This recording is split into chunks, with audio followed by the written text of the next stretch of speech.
नाम से आकर के पढ़ा रहे हैं, बहुतों को मालूम पड़ेगा।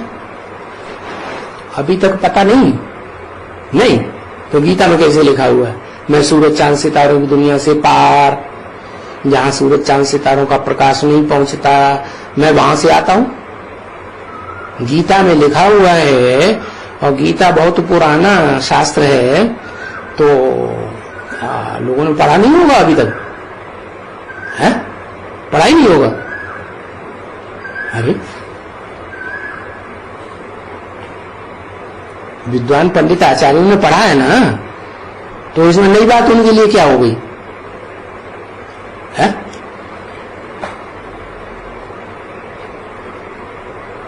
सब लोग नहीं पढ़ते।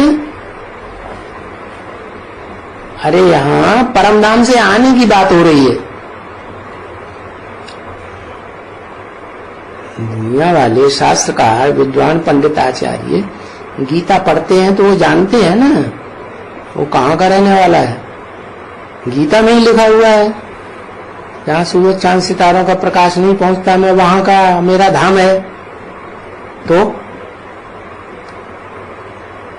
फिर आगे चल के दुनिया वालों को मालूम पड़ेगा, ये कोई नई बात हो गई।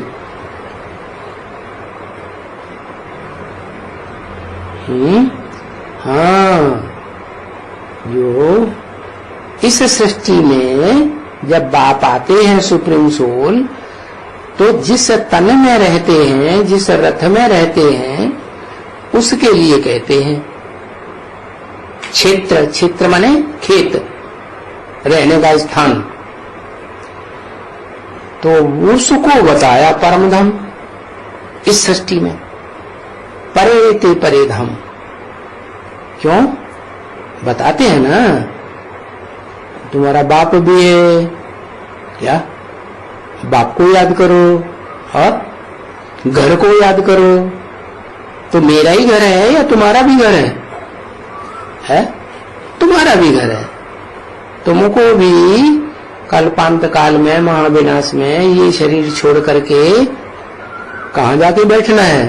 मन मना भव है, मेरे मन में समा जा। कौन कहता है? वही परम ब्रह्म परम धाम से आकर पढ़ा रहे हैं। वो हुआ असली परम धाम। 18:5-67 की वाणी का दूसरा पेज। क्योंकि एक तो उनको कहां से पता नहीं पड़ेंगे बिल्कुल, दुनिया वालों को, कि कहां से आते हैं, क्योंकि शास्त्र वगैरह में तो है नहीं। क्या नहीं है कि परम धाम से आते हैं?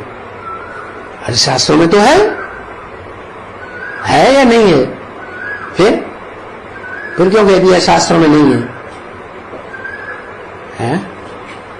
शास्त्रों में जो है वो शरीर रूपी रथ की बात नहीं है, वेद की बात है। इस मनुष्य सृष्टि में उनका घर कहाँ है, जहां वो परमानेंट रहते हैं, मुकर्रर रथ है। वो हुआ परम धाम। उसे ब्रह्मलोक कह दो, परम ब्रह्म कह दो। शास्त्रों में तो गपोड़ा डाल दिया है। लो, गीता में जो लिखा है, न तब भाषयते सूर्यो न शशांको न पावक है तद धामा परमम मम, तो उसको गपोड़ा बता दिया। ये तो गपोड़ा है, इसलिए कोई भी समझ नहीं सकते हैं कि मैं कहां से आता हूं।